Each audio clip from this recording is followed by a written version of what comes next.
Hey guys, you got a copy? Yeah. All right, thanks.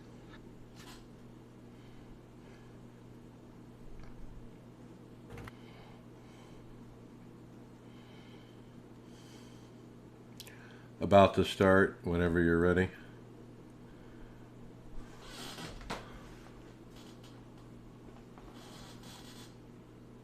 I just messaged Evan, hoping to start with him on.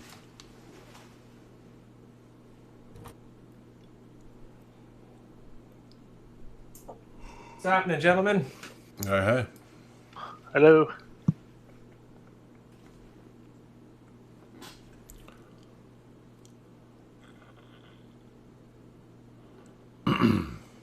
I've had some tough luck. My rating's never been lower since like year one.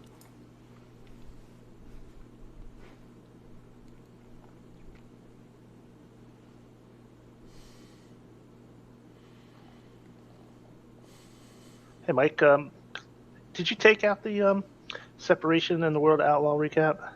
I thought I put that in there, so I don't see it. No, I didn't touch that actually. Okay, I'll take care of Reload it and then check your version history. You know what? I think I did it offline on my other computer. I had trouble logging in. I don't And, see it. I don't see it that's on probably my why. side. All right, I'll fix it up. Yeah, that's no problem.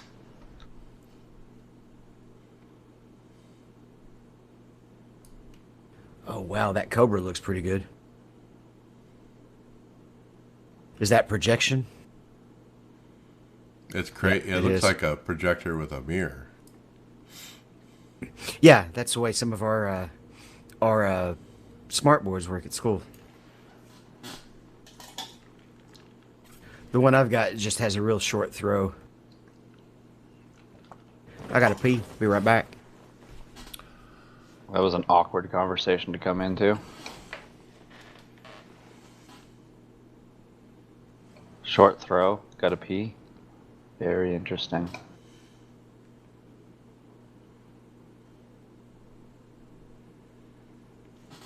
So it doesn't look like Evan's seen my message.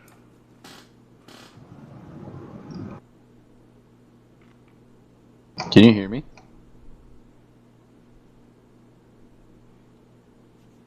Yeah, we hear you. I think we're just all ignoring you, though.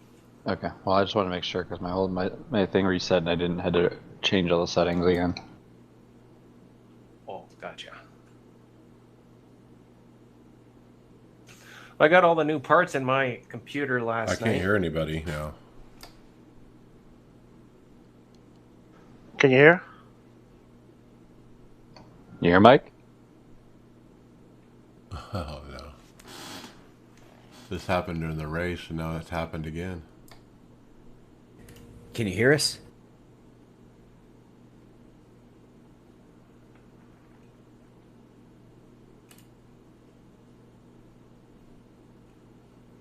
Testing your playback sound. Did Mike system. lose the ability to hear?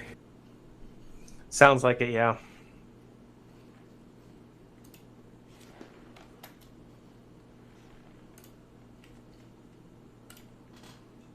Well, Lisa's case came in today. So I got out of painting. I thought you said the wife was painting. She is. But now I have a really you good hear me? excuse not to go down and paint. Testing your playback.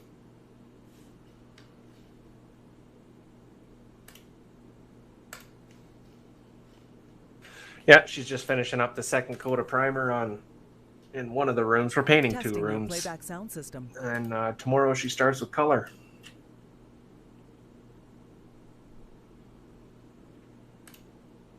What a long day. Testing your playback. Testing your. So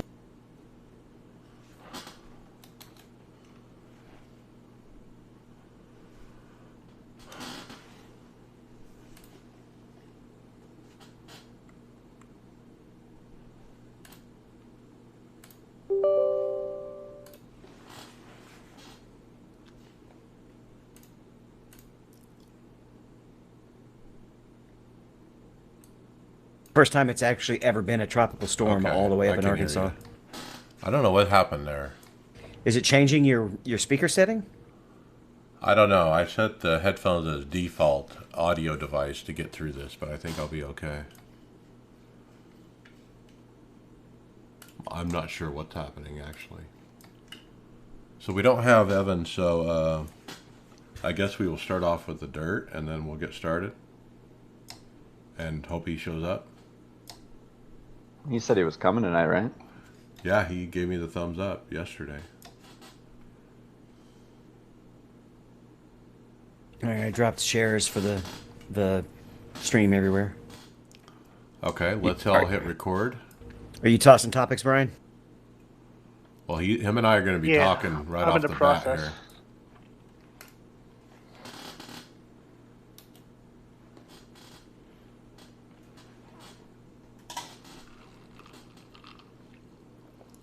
Everybody hit the buttons.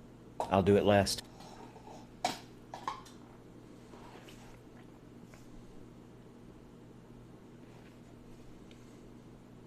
Mr. Groves. That's your cue.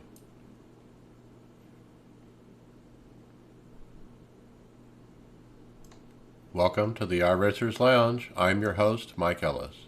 iRacers Lounge is a podcast for the iRacer where we talk all things iRacing in a casual setting. Joining me are the usual characters, Brian McCubbin, Good evening, everyone. David Hall, Hello, hello. Greg Hectus, Hey guys. and Tony Groves. Howdy, gentlemen. Hey, welcome. All right, so here we are for another week. It's Daytona week, but first let's talk dirt racing because, Brian, we wrapped up the World of Outlaws and we have a champion, a new champion. Yeah, that's right. So Monday night was the 10th and final championship round of the iRacing World of Outlaws Late Model Series, and they were at the dirt track at Charlotte. So the leader in points coming into this final week was Hayden Cardwell, and he was holding just like the slimmest of margins, 2 points of a lead over Dylan Wilson, and 22 points over third place driver Kendall Tucker. After qualifying, the results had Evan Say, who's really shown a lot of qualifying speed all season. He's had multiple qualifying wins, taking the fast time. So Kendall Tucker puts the fourth best time in qualifying, and our two main contenders, Dylan Wilson, finished eighth, and then Hayden Cardwell, who is the leader coming into the final, is 13th from the qualifying session. Right, and then Evan Say wins Heat 1 from the pole with Kendall Tucker in second, and Hayden Cardwell drives from a starting position of fifth to finish third.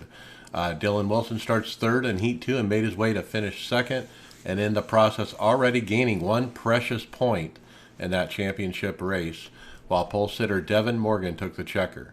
Heat number 3 is won by the up-and-coming in the series Davin Cardwell, cousin of Hayden Cardwell.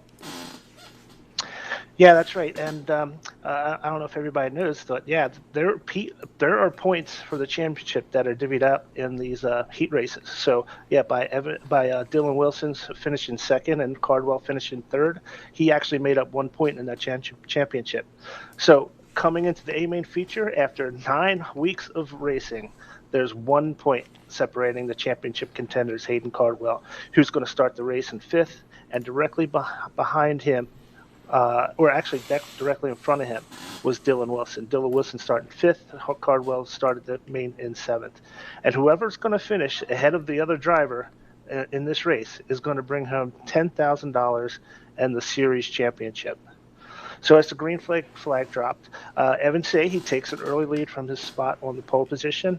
And on lap 3, Hayden Cardwell makes contact with Wilson. He kind of pinched him up against the wall and actually pulls ahead of him for the 5th spot. So at this point, Cardwell's 1 spot in front of Wilson, and we're going from there until lap 10. Wilson, he actually returns the favor and gives him a little forces his way past Cardwell with a little bump and retake the position. And the two run basically nose to tail like that all the way to the first caution, which was at the halfway mark on lap 25. And returning Evan Say, he returned back to the field because he actually opened up a huge lead. And so they all regrouped after that caution on lap 25. Yeah, and I got to say, watching this, what a championship battle, because it was literally who finished in front of the other guy, kind of like the NASCAR Homestead, final finale, whoever wins kind of thing. And so that made it even more exciting. But that restart sparked a fury of action where for several laps they were running 4 wide for the lead. I think I even saw 5 wide at one point, all involving those 2 championship hopefuls, until that second caution on lap 30 when back up front, Wilson in second, Cardwell in third. Lap 33, Cardwell passes Wilson for second after even more contact between the two. There's one more caution on 37, but Wilson is unable to capitalize on the restart, and Cardwell is able to open a big enough gap, and he's unchallenged by Wilson for the remainder of the race. He settles for the second behind the winner, Evan Say, but claims that world championship. Yeah, that's right. And these two guys, they put on a heck of a show. I mean, they were making contact probably 5 or 6 times in the course of that feature. And it was just, it was super exciting. Whoever you're rooting for, you were just at the edge of your seat watching that finish, watching that whole race. It was just a fantastic race all the way through. Yeah, $10,000 to the winner, and boy, it's been a good season for both series. I think we're going to try to get Hayden on maybe next week and talk to him. I'm trying to hit him up.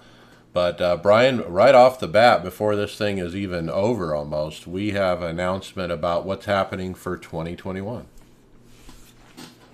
Yeah, that's right. As far as the World of Outlaw sprint cars go, they have announced that the Sprint Car World Championship is set to return next year, 2021, and it's making its move to the winter for the first time. So as a result, the qualifying series will also get started in 2020 Season 4, utilizing a new format as a 7-week standalone season. Yeah. So in this season, basically, if you're a class driver, a licensed driver over a 1.0 SR, you can actually try to qualify for this series. Yeah, it's a 1 time slot a week on Tuesday nights. And get out there and get it. I mean, Season 4 is coming, guys. It's only a very short time away. And with that, let's jump to Evan Pasoko, who's joined us, voice of Coke Racing. Let's shift gears to the best of pavement racing. Evan, thanks for joining us. Yeah, guys, always happy to be here, and definitely a lot of excitement, if you will, coming out of what was a really messy Daytona race, especially when you compare it to our one that kicked off the season. I've heard people on Twitter say this has been the best eSIM finish ever. I think maybe it was Parker Kligerman said that. I wasn't sure. Well, it was very similar in terms of what we saw in February, minus, kind of what led up to that. Because, of course, the season opener went caution-free, but not incident-free, because we junked a lot of race cars at the line, and we did that as well. Last night, getting to the end, and I think it was something like the top 15 cars, probably even more than that, finished within half a second of each other. So it was certainly a thriller. It was. Let's jump into it. It was a clean pack racing early on. I mean, sometimes it was 3, even 4 wide at times. I was kind of holding my breath. Tough weather north of the border affected Keegan Leahy. He was lost his power or something, and I think he lost 3 or 4 laps. So he got most of them back, I think. Yeah, Keegan, right as they went onto the grid, his power went out for a split second. And, of course, I'm sure many of us know if you lose connection for just that little bit, you're going to get dropped from the session. And he tried to load back in as soon as he could, but that put him 4 laps down. It also affected, I think, Dylan Duval where he lost power, but he didn't lose connection. But some of his monitors lost power, didn't reboot, so he was on one monitor for the race, and it was not even, he had like his triples, but the center screen, that's where the sim was, but it was like shifted like a third onto the right screen and only 2/3 on his main monitor, so he was struggling. And even Tim in the broadcast booth with me lost power on the same spike over there in Eastern Canada, and Tim was commentating only off of our production feed for a while because he also lost touch. So there's storms aplenty that was wreaking havoc. Yeah, and a little grass action early as Brandon Reynolds and Matt Busa avoid a checkup and damage on lap 4. Then you had owner Kyle Long on for an interview. It was kind of nice to hear from him. Yeah, he's one of the guys that's super involved, and I was actually able to chat with him and Corey LaJoy a little bit earlier in the day, just talking kind of sim racing stuff and whatnot. So it was good to have Kyle on for our broadcast, and all the things that he's doing for sim racing, and obviously an advocate with his large Twitter following, and he's going back into the football media stuff with CBS, which we talked about. So I was joking with him that as long as he still says hi every once in a while on Tuesday, we'll let them borrow him. But Kyle's a great guy, one of the kind of big personalities in the series that's always easy to get a hold of if you want to chat online or whatnot. He's always a good person to talk racing with. The next one, this one is kind of went viral for me anyway, because what a screenshot and what a wreck. I mean, it was really, I cannot figure out what happened with Bolton. It was a big one, lap 22. His car just goes right, and I mean hard right, into the wall, and Ray Alfala got the worst of it. I swear he was off the ground 3 different times, completely off the ground. Yeah, that's been the year it's been for Ray. We were just talking about how he had kind of turned things around in the second half of the year, and he wrecks out early, and he is now the bubble driver with 3 weeks left. It didn't take him totally out of it, but it's made Ray's path to fight for a 5th championship that much more difficult. And I don't know what the issue was with the 10 of Bolton, if it was a connection issue or if something happened and the wheel disconnected. I mean, we've all had that as well, where you lose your steering input and the car just goes straight into the fence. I didn't hear him say anything on driver radio, so we weren't able to really decipher what happened. But I mean, you're not getting away with that. And it was a tough break because it wasn't just Ray involved in that. There was a lot of fast cars. Conti got taken out. I think Luzo was in that mix also. So that's a lot of your top drivers gone. And yeah, the screenshots from Ray's cartwheel and then some through the air I saw was making its way around social media. It's a good look, but obviously I don't think Ray was hoping that that's how he'd be remembered for that race, because it's a tough pill to swallow for him at this point in the year, and he had nothing to do with it. Yeah, it was such a hard turn to the right. I almost feel like it's a steering wheel unplugged kind of thing where it just immediately turned to the right. And that's what it looks like, because it doesn't look like the tire went down or anything like that. And it was too early in the run for something like that to happen.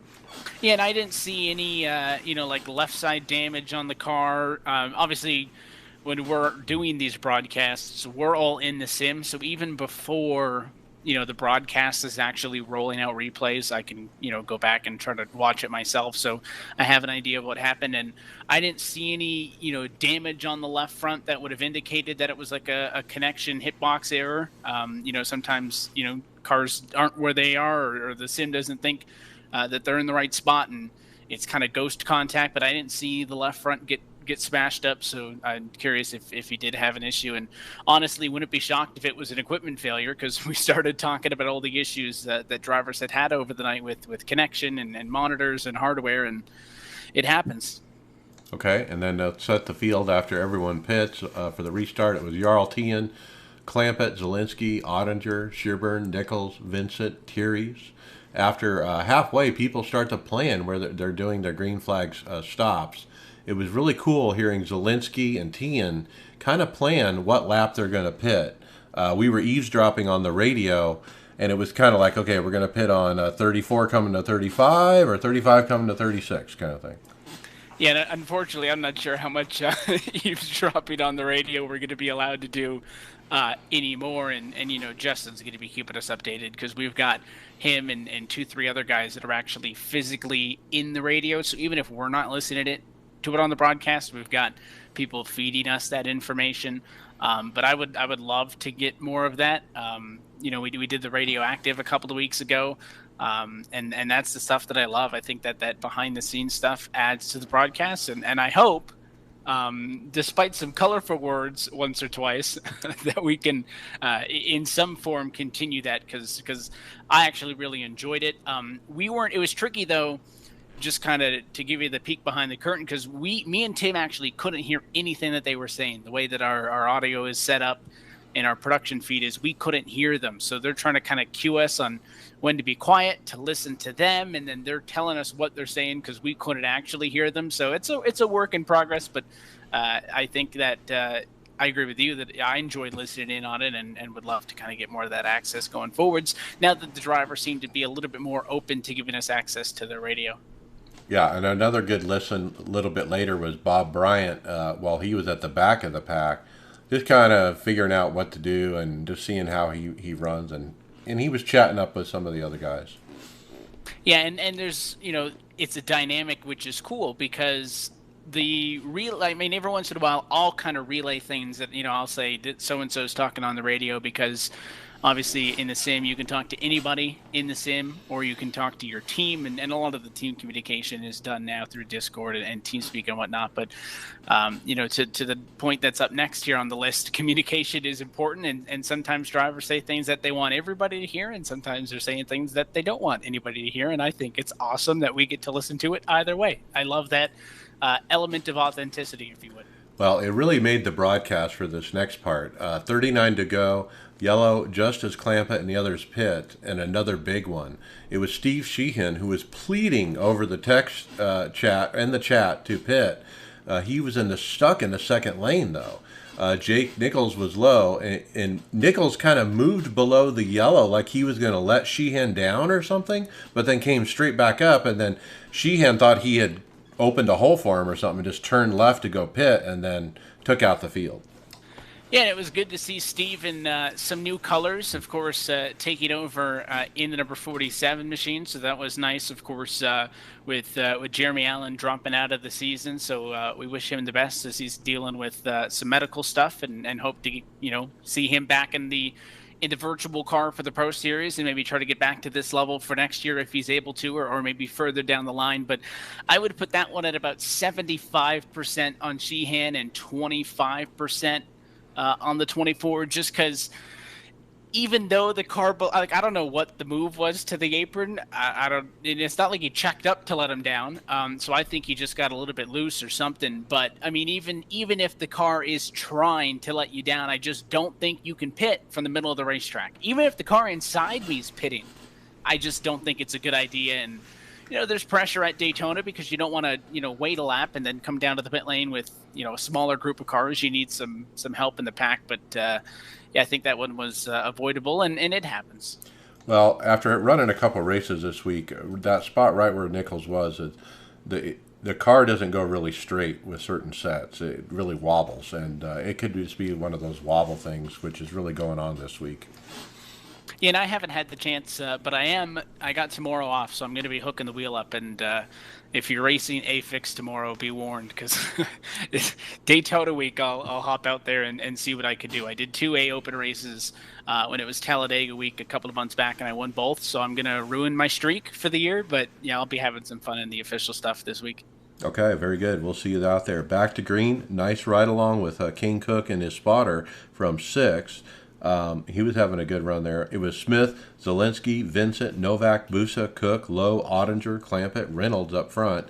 15 to go. The third lane was starting to form on the outside. It was the Byron Esports guys with Malik Ray behind them, and they were kind of making something happen out there.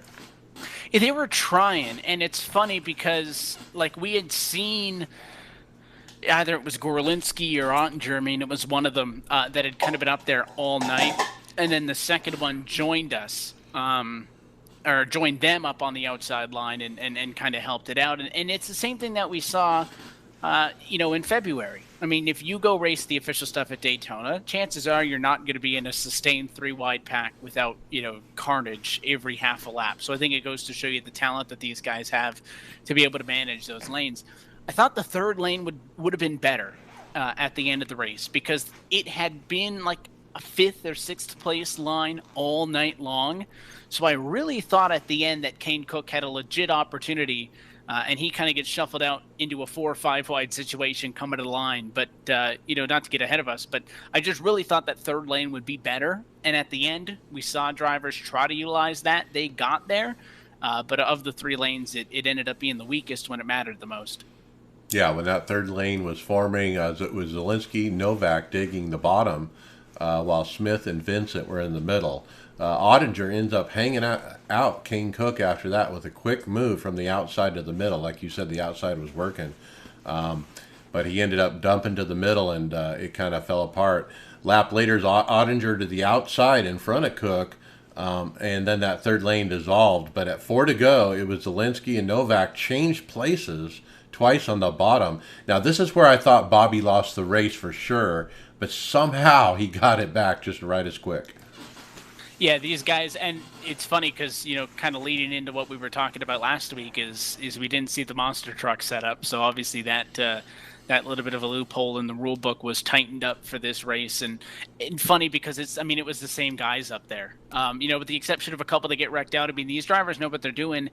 And for Bobby, I know that a lot of people, I don't want to say discredit Daytona, because while also it being kind of the most accessible track for anybody to win at, I think it's also one of the hardest because you have to be really disciplined. And for Bobby to not be known as the big oval guy and not necessarily be a huge super speedway guy, obviously. I mean, he qualified on pole earlier this year, and he ends up getting pole all 3 trips to Daytona, which I wanted to mention was cool, both super speedway races and the road race. He really impressed me, and I think he's got more wins on the ovals coming up because, he and Novak going back and forth. I know Zach had to appreciate running up front again. Those are 2 of easy the 4 or 5 best guys in the series, and I know that Zach's not having the year that he wanted, but those 2 drivers are both incredible talents, and I think they showed that. Definitely, Zach had a good run going, and it looked like he was going to win right there because he took the lead briefly, and he was on the bottom, but Bobby made a great move to get right back by him. The third lane forms up with 3 cars on the 2 to go. Cook gets clear, drops to the middle. So that third lane was working. Cook decides to move back up, though, with a white flag, and it was 3 wide for the win. It was Zielinski, Smith, Cook. Cook was leading into 3 there, but Zielinski wins it with a great push from Novak at the end there. Cook gets wall slammed by the middle lane as they were coming to the checker there, and, of course, big wrecks and F-bombs. Of course, the radio was open, and I think it was not only Zielinski, but maybe some others that we heard that went live, but it was fun. Yeah, and again, we didn't even get to hear that, so that's why me and Tim are just kind of going on without it and didn't give your standard, we apologize for the language or whatever, because we didn't even know, right? So we're just calling the finish like we normally would. And I don't remember who said it on the open channel, but after the race, it might have been whoever was pushing Kane coming to the white flag said, man, if you just stayed in the middle instead of going high, you probably would have won that thing. And it's funny because Kane Cook's leading into turn 3 on the outside. He finishes 10th when he got shuffled out to that outside line because Ottinger and McCollum got to the inside of him. And I think that Novak needs to get a lot of credit because, yeah, you can only do so much when you're second in line on the bottom, but he pushed Zielinski, and I think Eric Smith and Corey Vincent probably were in the catbird seat a little bit higher up to get that run off of the corner, and they just didn't catch at all, and that's very uncharacteristic for that outside line, especially when you're pushing hard.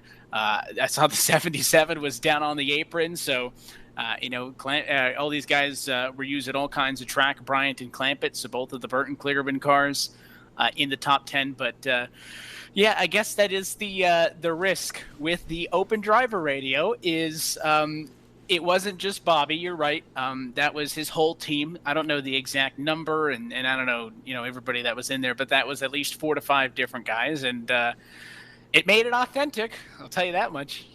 It was exciting, and my conventional wisdom, Eric Smith, Corey Vincent, they were going to win that race. They were in the spot I would want to be in, which is the middle. And like you said, the top lane was performing better than I thought it would there at the end, but it. King Cook, oh my God, I was pulling for him, and Eric Smith for those guys to win, but Bobby, did what he wanted. He was where he wanted to be. He said that in his post-race interview. He wanted the bottom.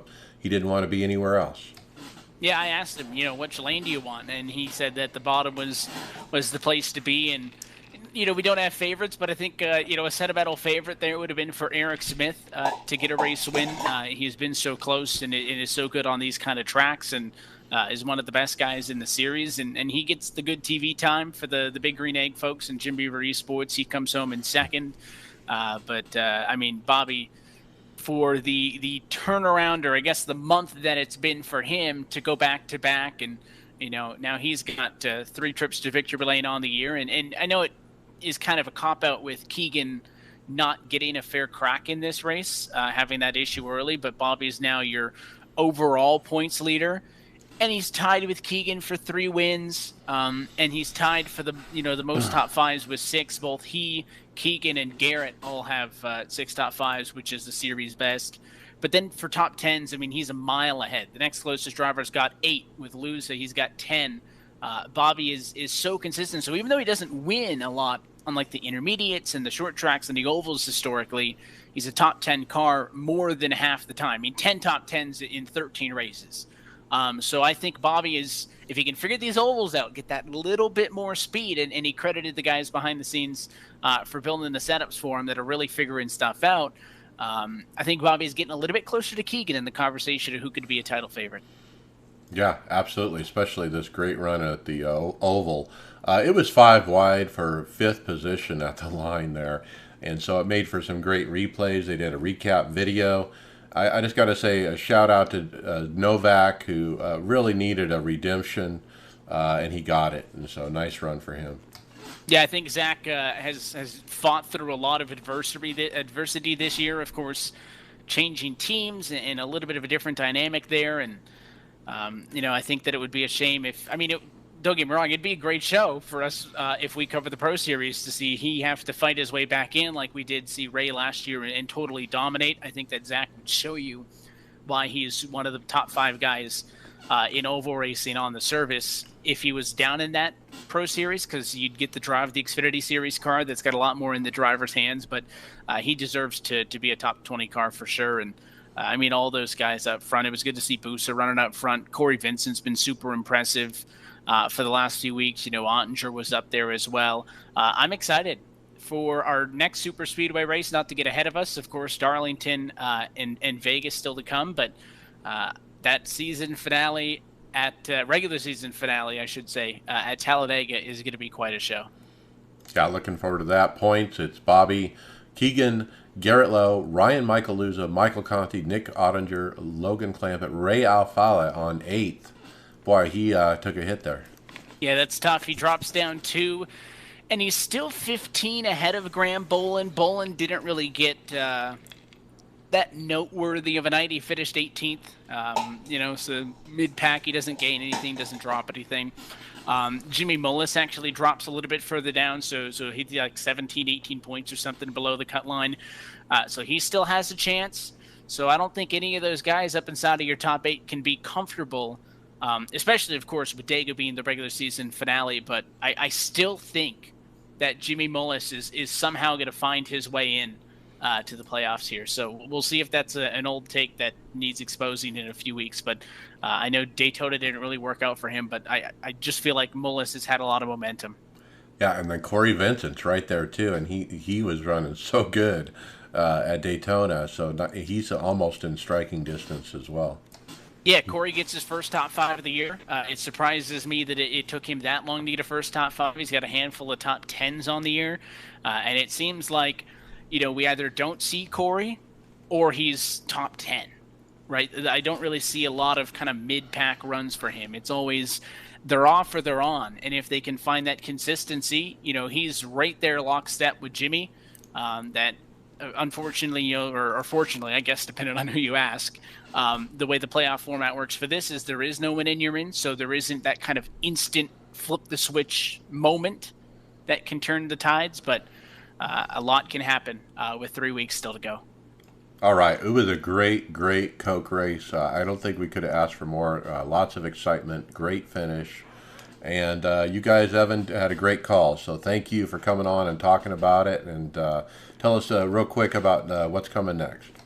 Yeah, so we're headed off to Darlington, so you're going to see a lot of different cars on track as well as we go racing for round number 14. That is a tough track. I mean, we talk about this package and kind of what it takes away a little bit from the individual efforts than it used to. But I mean, at Darlington, it's going to be the same thing. I mean, it's going to be in the driver's hands in a couple of weeks there in the start of September, 2 weeks. And it's a long race too, 184 laps. And it is also going to be our final race, as far as I know, on the iRacing Esports Network for the year. So we hope that everybody has enjoyed tuning in with us on Tuesdays. And after that, the week following, it'll switch over to NBCSN for the rest of the year. So come out and join us. The Lady in Black, throwback paint schemes, and a lot in the line for the championship. What not to love, right?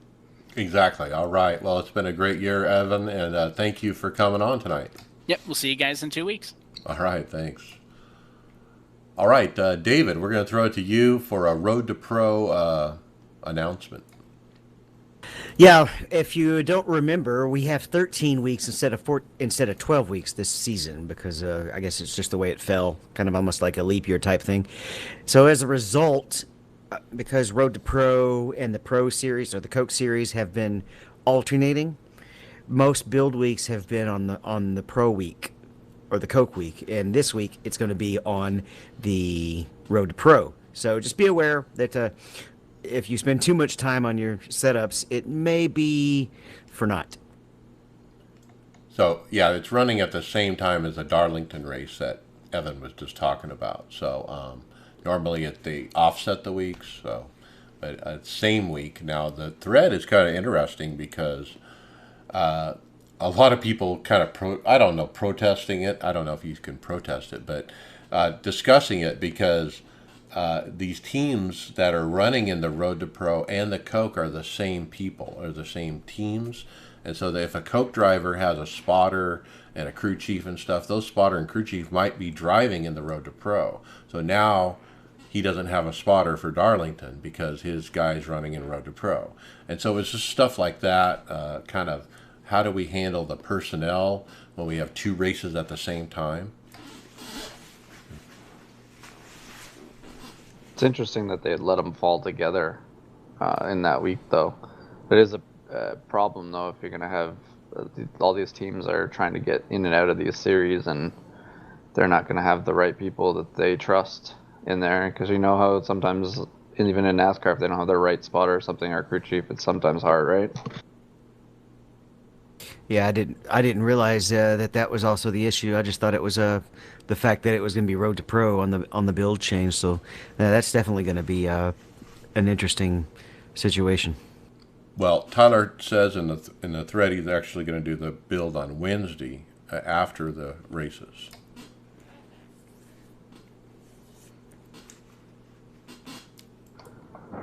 So it looks like we got some sad news here.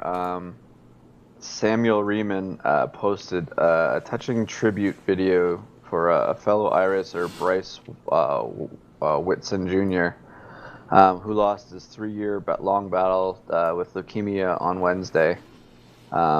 Samuel is a commentator for the GSRC, the global racing channel, who had called some of Bryce's races and posted some of of his highlights in a video in the forums.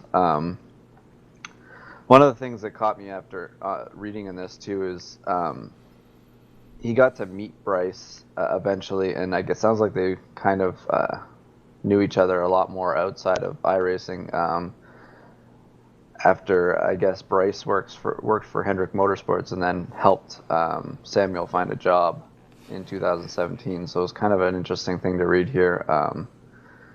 Sorry for the iRace, the iRacing community lost another racer here, and it sucks when this happens, and especially to leukemia or any of the cancers. Yeah, I think I've raced this guy before, and yeah, I've seen the broadcasts. Obviously, the GSRC, man, they're all over the place. They're doing all kinds of different leagues and different things, and I've definitely heard his broadcast. So, yeah, sorry to hear about that. Rest in peace, Bryce Whitson.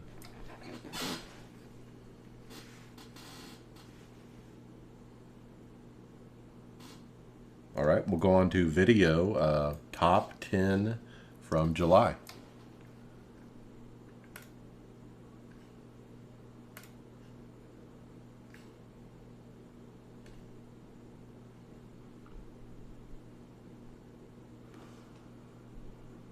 I think Tony is sleeping.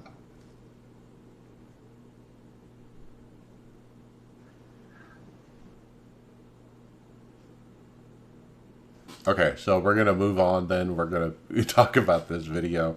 I mean, I thought it was pretty good this time. I mean, it's always really good, but man, the one where he was the lucky miss, at the Spa Francorchamps, this car was like doing barrel rolls, and the guy just was driving through, and the car just like literally went right over his head and missed it like by 1 inch. It wasn't even that, but that was one of the first ones on the video. Well, I mean, the one that we really need to talk about is like the first one. There's been that's like the super fancy Ace Ventura style parking job coming into pit road. Oh, the one at the end? Yeah. Video number 1 is what they called it. That's made its rounds, over the interwebs over the last couple days. But it's no surprise that one made, this top 10 highlight. It's a pretty slick parking job. He did really well. So he spins into pit road, but during his recovery, he somehow spins the car around straight and somehow lands it perfectly in the box. Just perfect. Yeah, you driving in straight, it's hard to get it that nicely lined up, and this guy does it with a couple of spins. Yeah, I don't think there's any way that was planned by any means. That was just complete. Just hang on to this thing, and I stopped right in my pit. That's perfect. And he goes right around another car that's parked in his pit stall. Like it was amazing that he was able to not clip any of those cars and just land right in his parking spot. Now, Alex Horn from iRacing thought this clip was so good, he posted it on Twitter just as a standalone video clip on his personal Twitter, not the iRacing one. And guess what? It has gone viral, guys. 998,000 views. We're almost at 1 million. We're going to break 1 million. It says 999K now. Yeah, 998.8K. So it's getting close, and it's going to hit 1 million views. It's such a good video, like you said.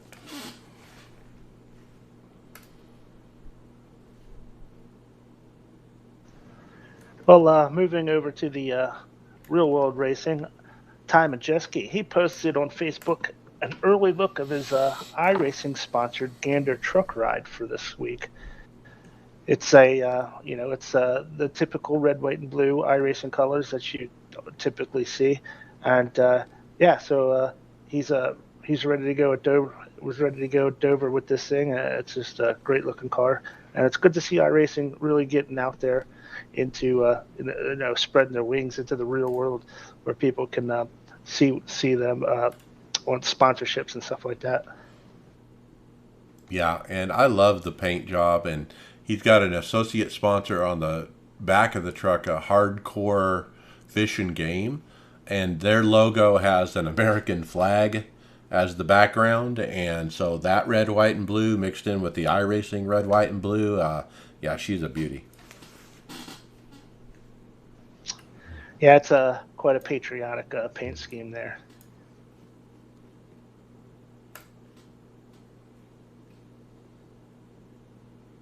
So we've got a few celebrity equipment purchases. We like talking about how we spend each other's money, and I don't know, maybe we're talking some of these guys into buying money too, or the fact that there's a big prize pool. But Logan Clampett, he's got him a new set of V3s on the way. He debated it for a while. We also have Jimmy Mullins picking up a Universal Hub, right? Fanatec Universal Hub. Yeah, if you remember, not this week, but the race before, his steering wheel gave out during the race. And so his sponsor actually bought this Universal Hub for him and sent it. Yeah, which is really nice of Richmond Raceway to help him out, because right now Fanatec has had some back orders on some things, trying to get stuff out to customers. So if they were able to get something quick to them, maybe they helped them get something quicker. Like eBay or something? No, I'm thinking maybe they put in a personal call. And I definitely would like to hear how Logan ends up liking his pedals, because we've talked about how Majeski runs on, such a simple setup, but then we've heard how things have gotten better for Greg when he upgraded to VR, and one of our teammates, Stephen Llewellyn, just grabbed the direct drive wheel and is seeing a performance improvement. So I think for us mediocre talent drivers, I think it can make a difference. I'm just interested to see why he chose, maybe it's based on his rig. I don't know what kind of rig Logan has. Doesn't he have one of those Chad rigs? The Chad Wheeler rigs? But I can't remember anyways. I wonder why he chose the non-inverted ones, or didn't want the inverted ones over these ones. So maybe there's a reason he did it, but it'd be interesting to find out what his thinking was on it. It may just be what he's more used to. It may just be a little bit more comfortable. I don't think I want the inverted ones for the same reason. I would never get the other ones pushing down. I like the inverted ones. But speaking of more hardware, so obviously after Jimmy Mullins there, William Byron posted Logitech esports group, the Logitech G esports sent him a care package, it looks like, of a whole bunch of accessories for his gaming, headset, a mouse, keyboard. Is that a mic? What is the thing behind there? Do you guys know what that? I was trying to find out what. I don't know. I'm trying to figure out what it was, and I couldn't even figure out what it was on looking it up. I want to say it might be a standalone mic, but I can't see the code on it. It says the 840 series something. Yeah, but when I googled Logitech 840, Greg, and it says it's a keyboard. So I don't know if it has something to do with the keyboard. Maybe it's a keyboard something. Maybe it's a mat or something. Rolled Keyboard up mat, yeah, or a wrist holder thing. But he's got the headset, keyboard, mouse. Yeah, pretty nice little setup. Yeah, that's actually the headset I'm talking to you guys on, that G935. That's what I have. I think that I have a Logitech one. I don't know which one it is, though. The wired one.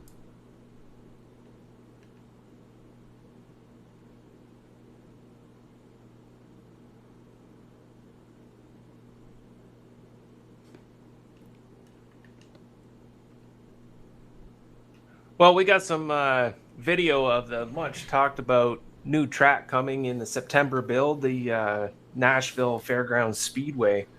And this video is a little reminiscent of Wilkesboro. So yes, North Wilkesboro.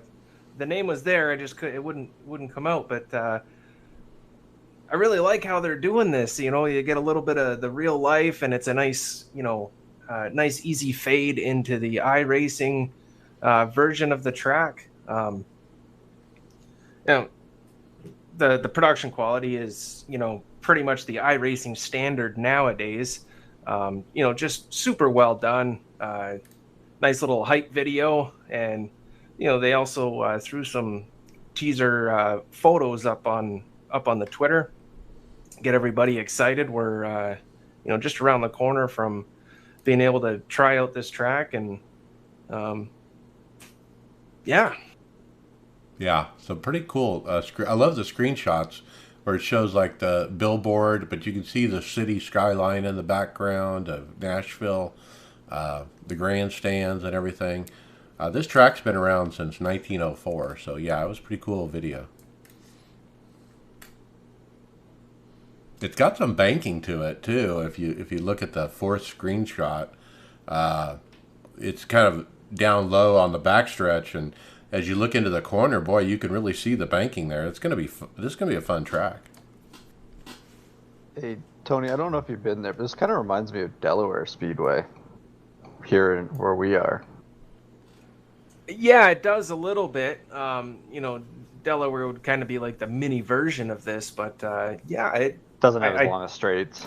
No, definitely not. But yeah, no, I for sure see that. It's very similar, yes. We're just excited for some of these short tracks that need to get scanned, because you got to be thinking that NASCAR is going to start adding a whole bunch of different tracks just to try and move their fan bases around to try and capture the sport again.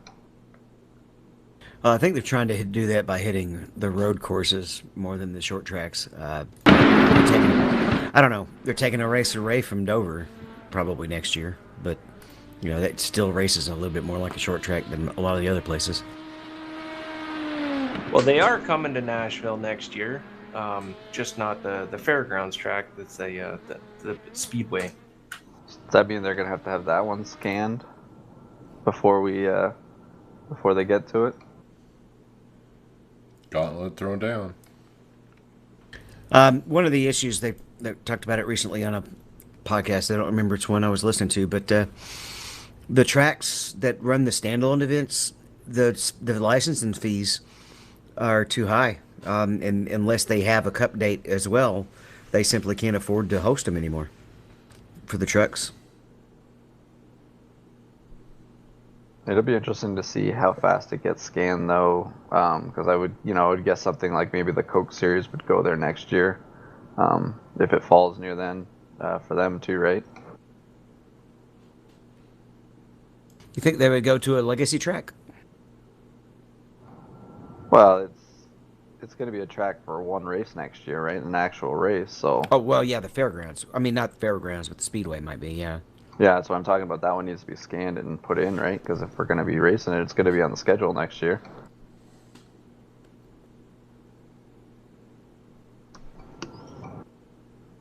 Well, something that has been scanned and is probably coming out in the next release is the new Dallara LMP2. We got a little video with some nice sound, including some wicked backfires. Yeah, sounds pretty cool. I noticed a reply to that video was none other than Hugh Jass, and he has Hugh Jass Motorsports, and they're starting a league, it looks like, for that car, or they're going to run an event. I think it is Friday, September 11th at 8 p.m. Eastern with this new car at Virginia International Raceway with 40 teams. He calls it the HJ VIR 240. Wonder why he picked VIR. It's an odd track to be racing on it with. Well, was it either last week or IMSA and Le Mans go there all the time, actually. It's just one of the older track builds too in the system, but that's definitely going to be a fun car to be on, and it's like driving the LMP1s with just out the hybrid system. It looks like. I think Tom Dreiling already said this is going to be his new favorite road car. I'm sure it'll be probably the most popular road car as soon as it comes out. It'll be probably the most purchased one.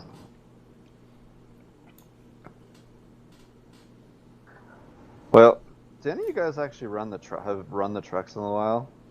I can't remember the last time I've been in the trucks, but there's an interesting video posted here by on a Twitter account, Checkers.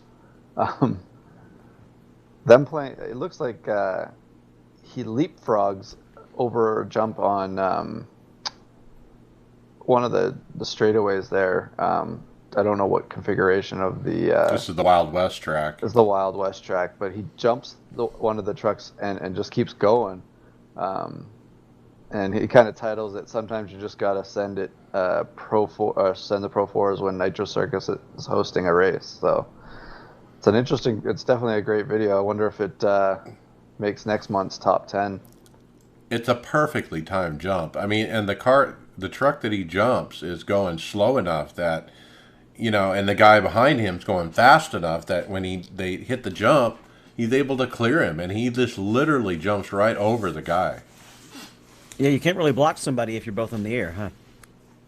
That's right. Yeah. If you're up above him, right? Tough to do. I almost wondered if this wasn't too perfect, I think it might be staged because this is like hitting a lotto to hit this just right. Yeah, I think you're right. I think it's just seeing if it could be done kind of thing. It's kind of like last week's video, Mike, with the Subaru jumping the VW. Right. They probably tried this a million times before they got it right. You remember about a year or two ago, we did a race with the trucks and the radicals at the Roval. Oh my god! Are you serious? And a radical could actually drive under the truck. We had damage turned off, and a radical could actually drive under the truck, and both cars just keep going. Yeah, that was fun.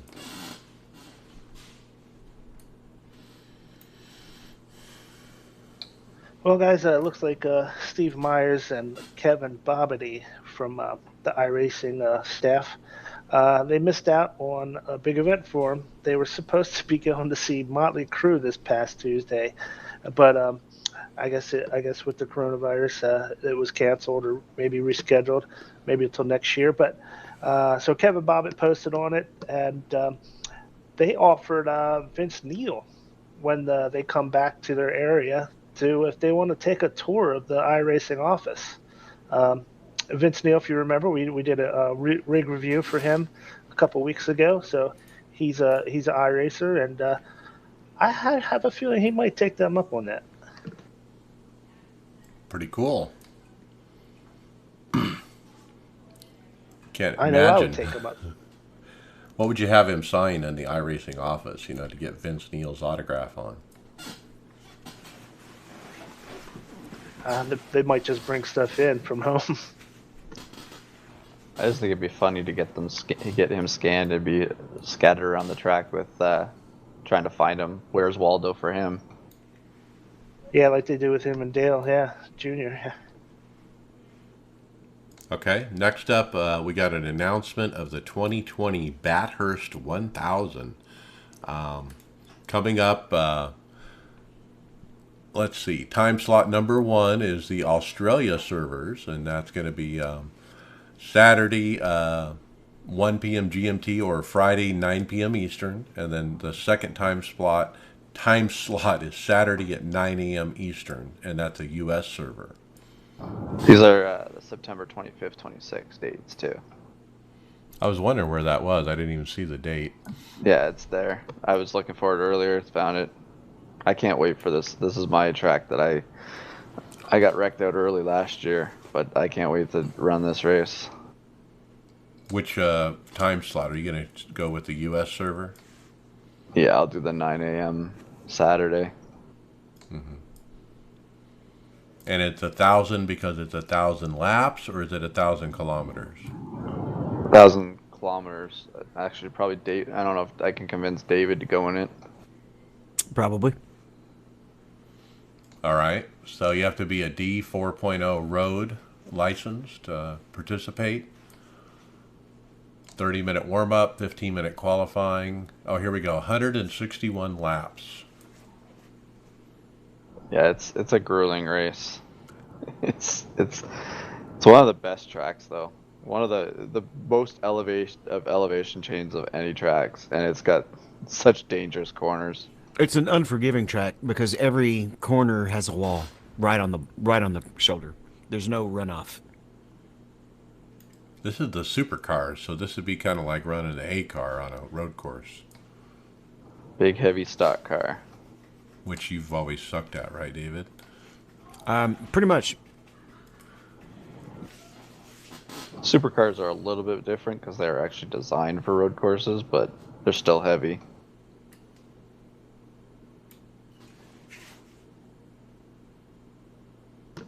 So, guys, we actually have another special event coming up.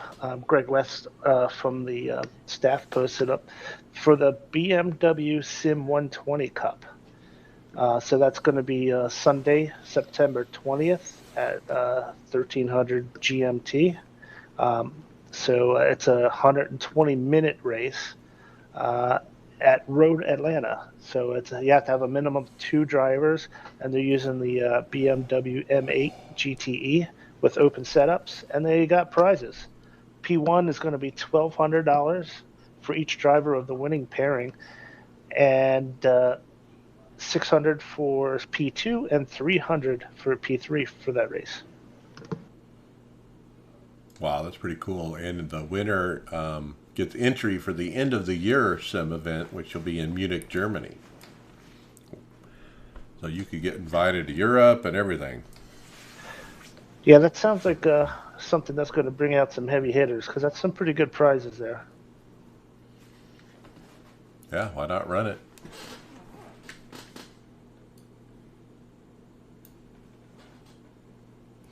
So we have a preview of AI updates that are coming in the next build.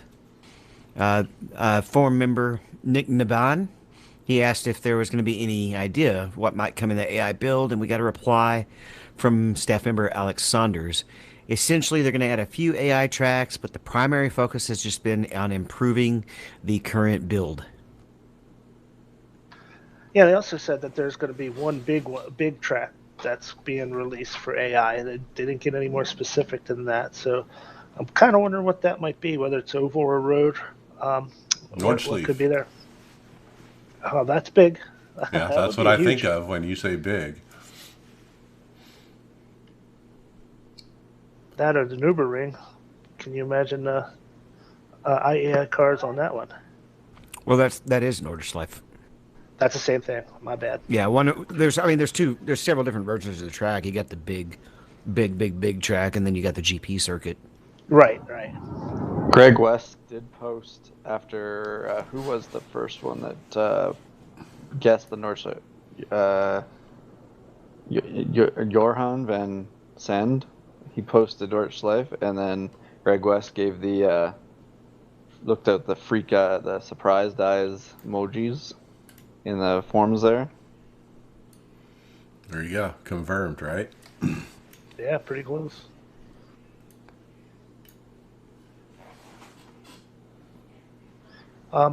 So yeah, they did say that they do have more AI tracks that they're looking forward to in the future after season 4, and they're probably going to be concentrating a little bit heavier on the oval. They think they're a little light on the oval side of the AI, and I kind of agree with them. But yeah, so it looks like that's going to be the future projects are going to be related to the oval racing.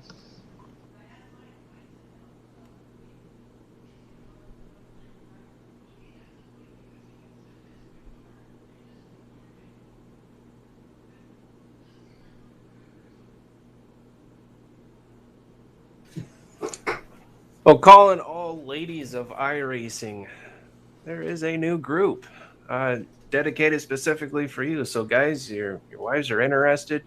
Maybe you want to, sneak in a few new upgrades or, get some more time in on the sim. Well, why don't you bring the ladies in? Let them see what's going on, see what you're into, join you with it, and it's a lot easier to get away with that stuff when you bring them in. And we got a Facebook group for all the ladies that want to race. Very welcoming group.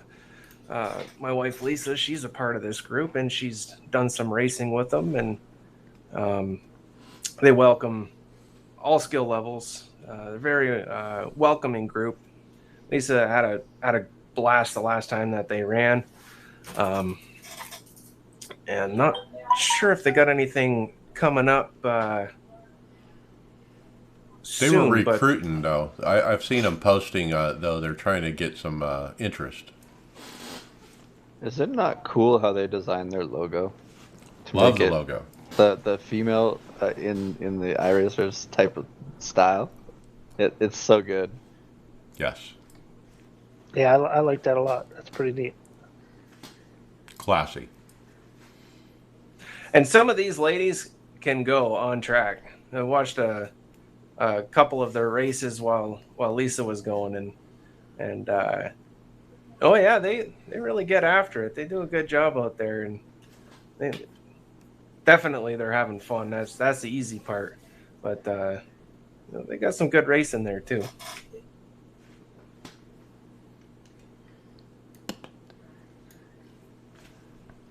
Do they broadcast any of their racing, to stream it or anything that you can watch?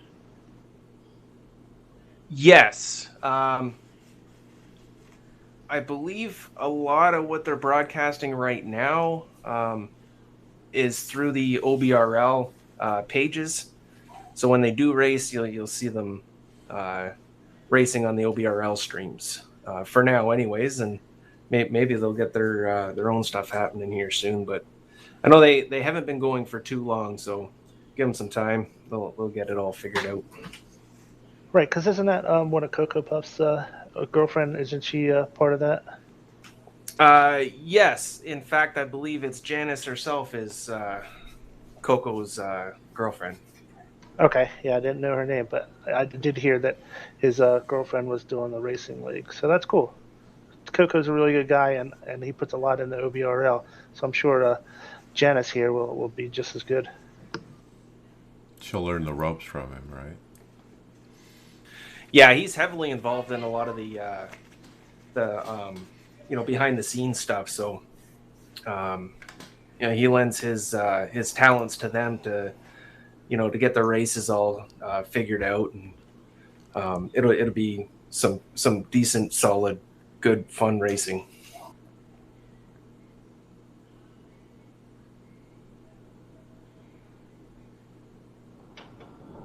So, this is an interesting concept that I just was looking through here. So, Robin Tresswell, an iRacing member from the UK, has written a blog series on his up and downs of his erratic iRating. Now, if you want to go to his blog, you have to go to what's the website? CobortMotorsports.com, and then the roller coaster ride is his blog. The roller coaster ride of Robin's iRating is the blog name. So he just goes through just how his racing going from race to race and up and downs. It's kind of interesting to see, because I know we can all identify with what he's going through. We can, we've all been there, of having a good week, having a bad week, having a good race, one good race, and a couple bad races. I mean, I know, Mike, you've been a little bit frustrated last little bit. Like, some of this stuff, sometimes you have a good week, sometimes you have a bad weeks, and it just makes, it's good to see someone else is putting it down and can feel what they're feeling in it. Yeah, I thought it was cute that it's a written blog. I mean, blogs are so 10 years ago. I used to have a blog, but I think everybody did. But, I mean, we just do it in a different way. I mean, we talk about our iRating ups and downs here on the podcast, and that's kind of how we vent and communicate out.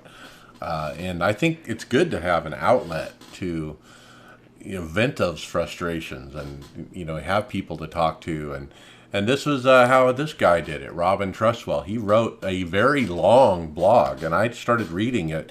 It goes on and on and on, and it's quite long, actually. But if you're interested, I mean, it's not a bad read just to kind of follow his path and to see how, man, it went well, and then it didn't go well, and so forth. There's a lot of blogs on here too. It's under a tab. There's all kinds of stories of certain races, just figuring things out. There's a bunch of different things you can look up here under this website at cobortmotorsports.com. Yeah, I thought it was cute. Keep going. Yeah. I love the written blog format. I really do. Yeah, and as I was reading to it, that's exactly what I was thinking, Mike. It's like, this sounds like, what we do every week when we do through our results. Just in a written form, it's really well done. Yeah, he put some time into it, obviously. It looks really good, so well done. Let's go into podcast housekeeping notes. Don't really have anything except, hey, keep sending us show topic ideas, guys. We're getting them every week from listeners, and it really does help. Just email them, iRacersLounge@gmail.com. You can check us out at Performance Motorsports Network. And with that, Tony, let's talk fantasy. Oh, yeah. We got one race left of the regular season. And I tell you, last weekend did not disappoint, so to speak. It might actually disappointed some people. There was some shakeups in the top 10 for sure. But boy, oh boy, what a season. And kudos to everybody that's, stuck around and, did their picks every week and got their scores up, battled it out. This has been absolutely great. But quick rundown of the top 10. I'm still hanging on first, and I've got a pretty nice cushion going into the last race. Although,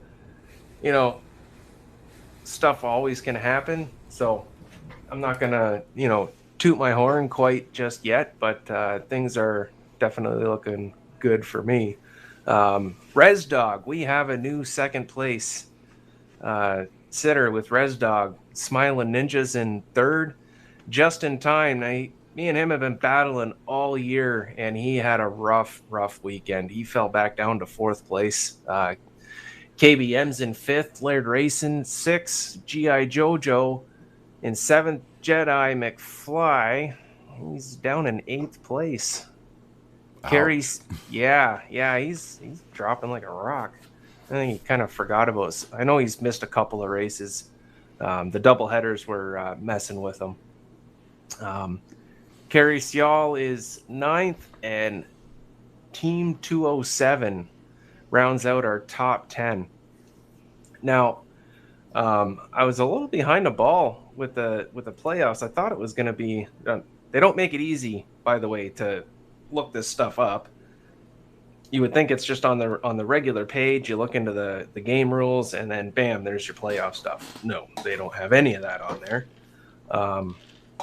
Had to go to their main webpage to find it, and I was kind of assuming they were going to run this playoff similar to they did last year, which basically reset everybody for the whole everybody in the league resets it to like 3,000 points, I think it was. Maybe it's 4,000 points. And it was a totally different picking system. There was no limits on the drivers you could pick. But if you picked a playoff guy for your garage, then you could only swap him for a playoff guy that you picked in your lineup, that kind of thing. But it looks like I don't know if it just does not get into any details whether they're going to reset the points like they do in the real racing or not. I'm not sure, but basically all the driver uses will be reset, and you can use any particular driver up to 5 times over the 10 race playoff. But there will be no restrictions on how many playoff or non-playoff drivers you can have in your garage. It just looks like just 5 times during the playoffs. So I guess that's how the playoffs this year are going to work.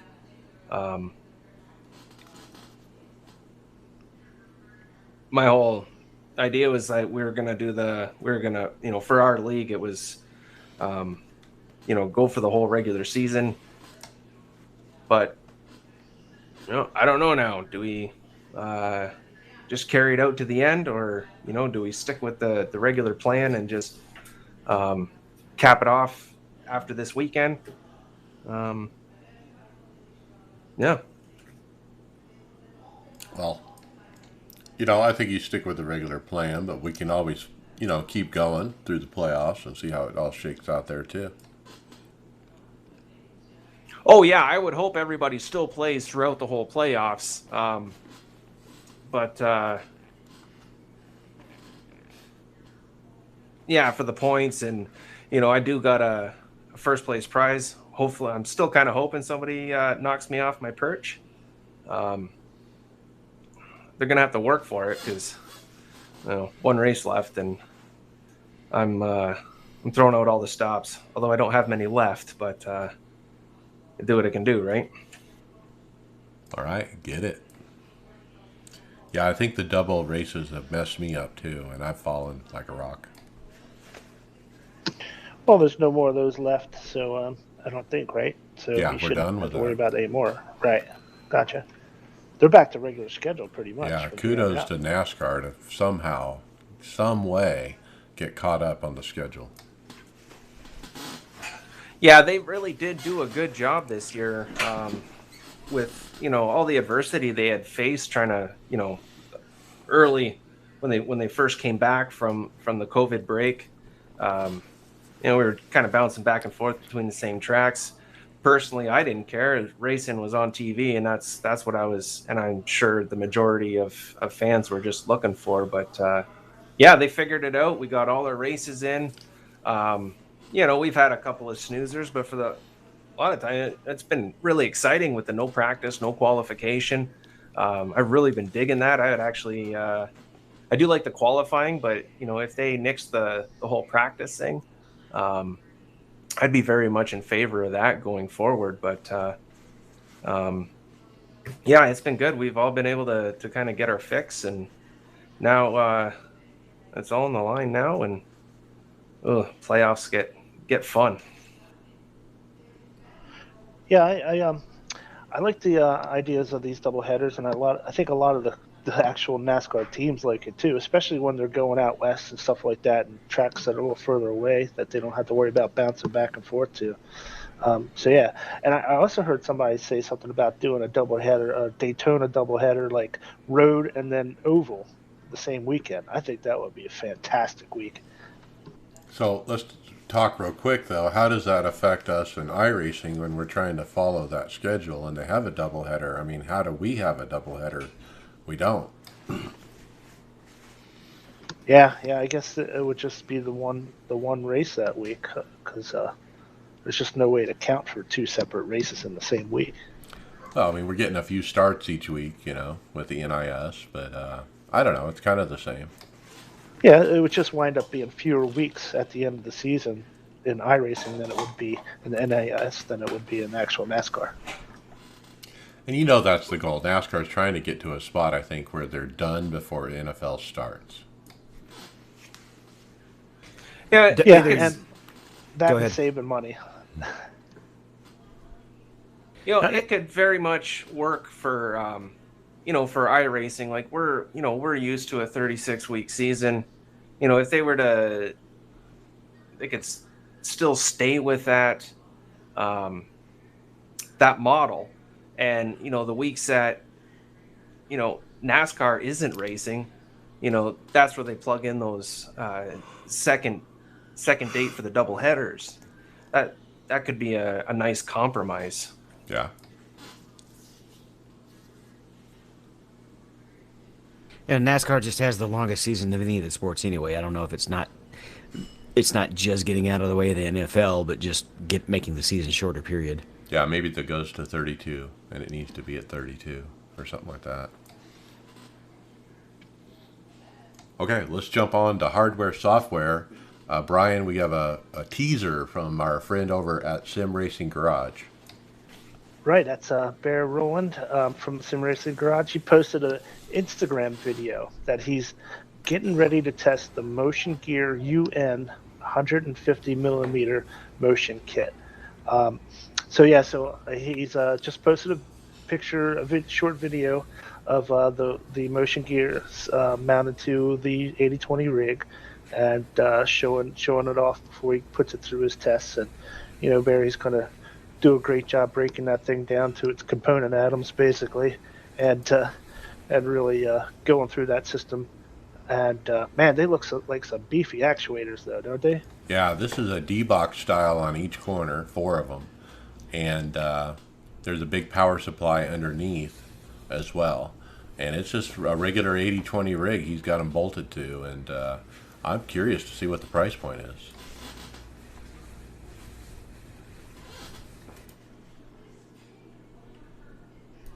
Definitely. Obviously, it's a quick setup too, because obviously it's just mounted to the outside corners of his 8020 rig, and it's ready to go. Looks like.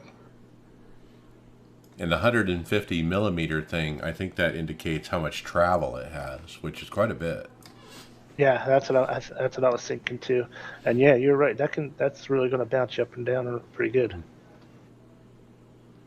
So that would be considered a 4 degree of freedom. Is that right? I don't know. I'm still trying to figure all those out. But Yeah, exactly. I think that's right. I know it's yeah. not 6 though. No, because you got to have the slip. And Right, you got to be able to do the rotational slip, right? Right, For front 6 and back. days. Usually the only way you can pull that off is to have one that that moves the back of the car, or you have a triangular setup. Well, we've seen that Next Level Racing has that traction slip at the bottom panel, and then you put something like this on top of that, and then you got it.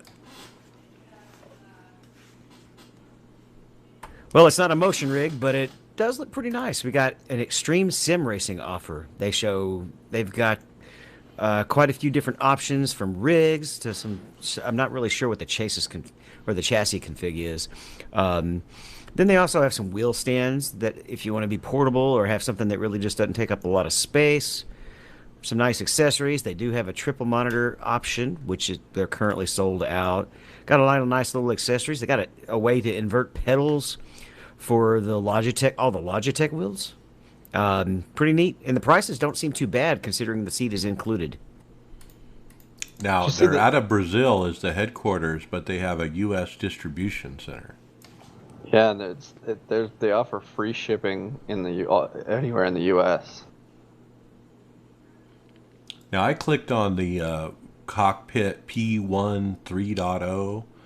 It's called the Fuel Tech Edition, $1,249. It's a stationary cockpit, kind of sheet metal, basically is what it's made out of.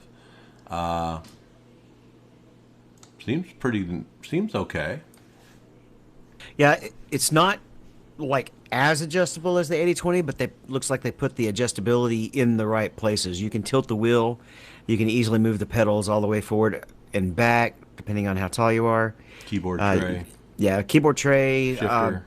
I wonder how thick and sturdy that shifter plate is, because it looks like pretty thin. Sticks out pretty far. So that one might be the one that's the least shaky or least steady. You can also tilt the wheel. I mean, you can tilt the chair as well. The one thing I was looking here, if you go into their accessories, you can upgrade. They have a really nice FIA approved seat. I mean, it's obviously more expensive, but it is a really nice looking seat that can be added to some of these rigs to kind of just complete your whole thing here. Now they have a lower end rig that's similar but not as built out, and it's $899. Probably just doesn't have all the accessories on it either, right? Well, the seat is different. It's not as much of a bucket racing seat where it kind of wrap around the head. And it still does have everything. It still has the mouse pad, a Rosary keyboard. It's really the difference. It's actually quite an interesting setup they have there, though. Just I know you're saying that the plate there looks a little bit weak for the shifter, but you're not. The only time that would be a real big problem is if you had the Fanatec handbrake attached to your shifter and you were hanging on it. But I don't think a shifting would be too bad on a light plate. Shouldn't be hammer on it. And did you see the little platform behind the monitor for your The to hold the PC? Yeah. I'm not sure I'm putting my PC on that. It looks No. flimsy. Yeah. If anything, you'd put it between a wall to sandwich it, right? Maybe, yeah. Kind of. Maybe a so that- console. I'd put a console on it, but I don't think I'd put a PC on it. I mean, if you're just buying a standalone rig that you're never going to upgrade, I mean, this is a good spot to be. I don't know. I mean, the drawback to this is just what we talked about with Barry. I mean, if you want to add motion, you can really add it easily to an 80/20. You couldn't add it to something like this very easily. No.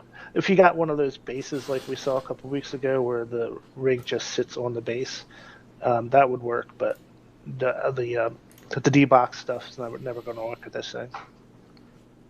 Now, they also offer wheel stands with pedal mounts at $229. They have a few other things for sale too, accessories and other sim racing gear.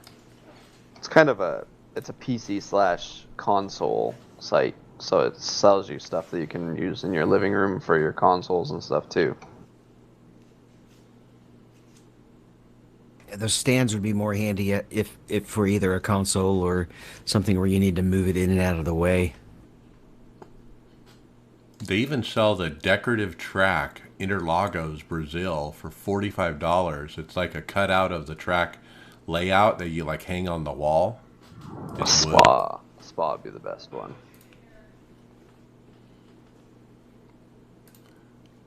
Pretty cool website, extremesimracing.com, and I kind of like their cockpit. Now we're looking at a custom company here, Track Time Entertainment, on their Facebook page.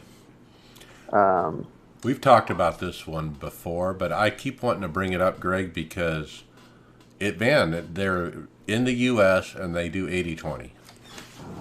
The other question, that picture that's posted there on our thing, is that D-box? Is that like D-box that's attached to it?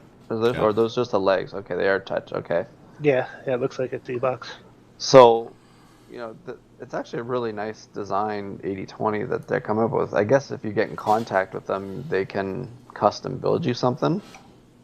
Right. If you look at the Facebook link, you'll see their latest pictures have 80/20 with red accents, like all the end plates and various things are in a bright red, and it looks pretty sharp.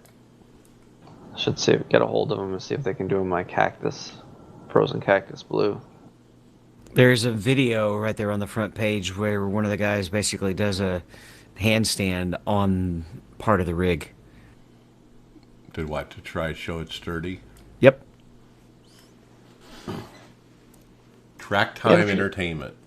Yeah, if you look a little further down on their Facebook page, they have a cross-section of their 80/20 compared to, I guess it's a competitor's 80/20. And, if this is completely accurate, man, that thing is than the one that they have in the picture. Thick, kind of bulky, right? Very thick and bulky. So, it looks very strong, very stable.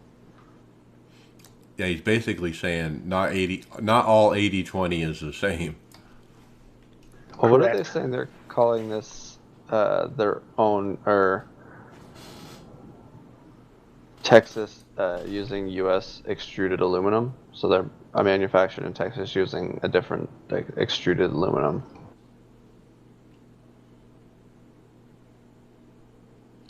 Yeah, pretty cool setup these guys got. So check them out. They're on Facebook. It's Track Time Entertainment.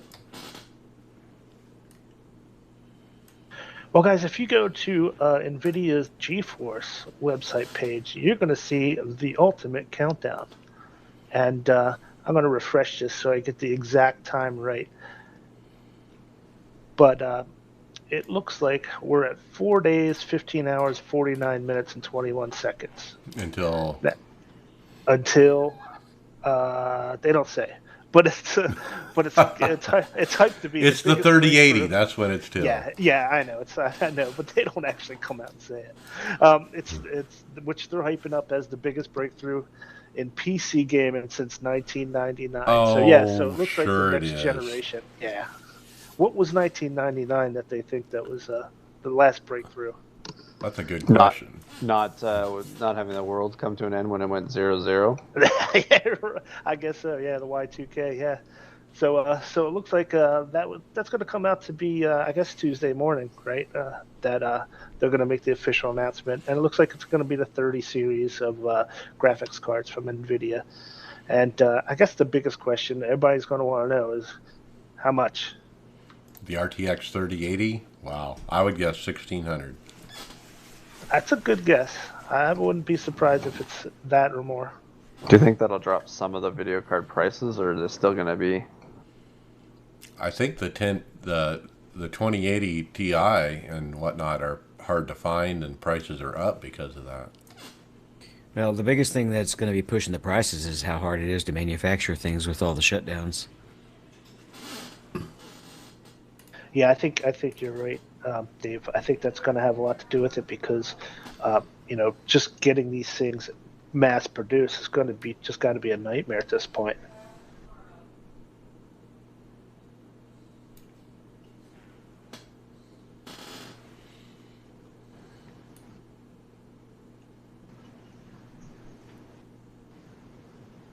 So I guess maybe next week we'll have a little bit more information for everybody about what's actually, more specific about these cards. Well, information I can give you right now is a little bit about a company in Vernon, Connecticut called Spark Virtual Reality. And it's a place you go do some VR. If you don't have it at home, they go do some racing, get some buddies together and jump in their rigs. Looks like on their pictures, I can see up to 4 or 5 simultaneous. Maybe they got more. I couldn't find that information out, but yeah, it's like one of your regular VR places to go and It's a do all VR things bar. VR. It's a VR bar.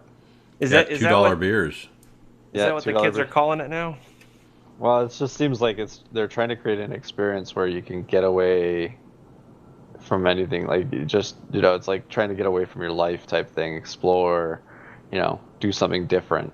It's just a what do they call it? Like a hipster's bar type thing. Now they're trying a different thing with a virtual bar. Kind of cool idea though. I just don't know, and this is just me. With all the stuff going on in the world, do you really want to be going to a place where you're sharing objects that you put on your face, Right. that other people use? Proper sanitation, it's not even a thing really, right? Just wipe it down with some alcohol and you're ready to rock and roll. So it's not far. It's just a little bit outside of Hartford, Connecticut, is where this is located. In Vernon, Connecticut. Yeah, check it out. If I was there, I would go check it out. It said $20 for a 10-minute race or something. It does say at the top here that it is closed temporarily. For the COVID. Well, what I was trying to find out whether those are static rigs or motion rigs, but If you click into the racing and go to the very bottom, you can see the rig, and it's definitely stationary. It looks like the steering wheel column comes up between the legs style. There's a lady sitting in one. It's interesting to see. Yeah, they all look like they're their basic little sitting rigs. Like a play seat. That's what it kind of looks like. I don't know what they are, though. Yeah, I wonder. I mean, this is kind of a cool idea. Like, I like always going to, go karting and stuff like that. and have a whole bunch of things to do in one area. This is kind of cool. You can just do it virtually. Yeah, so they not only they have the racing, they have other virtual reality games to play and stuff. Yeah, it seems to be very similar. I've talked before about the one that I have, close to me locally in London. Very, very similar idea. Different things that you can do. They've got the racing. They've got just, regular VR rooms. They've got that huge room that's a multi-user experience, full body tracking and all that. But, for the crowd that we talk to, like this probably doesn't hold a whole lot of weight with, except for the ones that are interested and want to try VR, want to see if it would be good for them. That would be these places here would be great for that. Right. Yeah, you don't know if you're going to get the motion sickness issue or not, and this is a good way to find out. So I just clicked on the one thing here just to go into the one tab there to just see just the experience for the one. So it's $44 per bay for an hour session. Up to 4 people can share a bay. That's really not that bad if you spread it out over 4 people. Yeah. Yeah, you're $11 a person. Yeah, that's not bad at all. I guess they make their money on the alcohol. I wonder what software they're using too. It doesn't say that I could see anywhere. Maybe with F1 2020 or something. Yeah, it doesn't show. That's an HTC Vive, right? Yes, it is. Yeah, HTC. Or HTC Vive, sorry.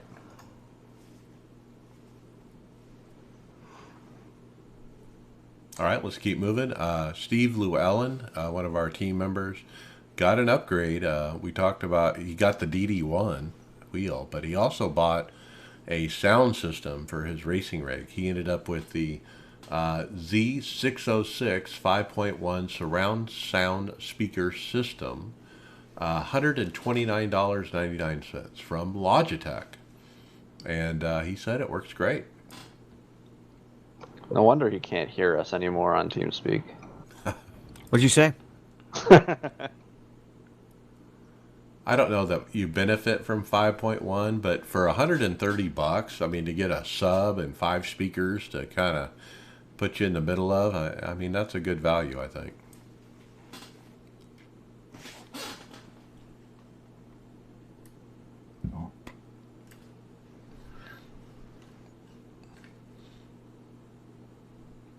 Brian, do you think we should shift to the next topic? Yeah, let's shift on to the next topic, which is SG Racing has sequential shifters and handbrakes and combination units.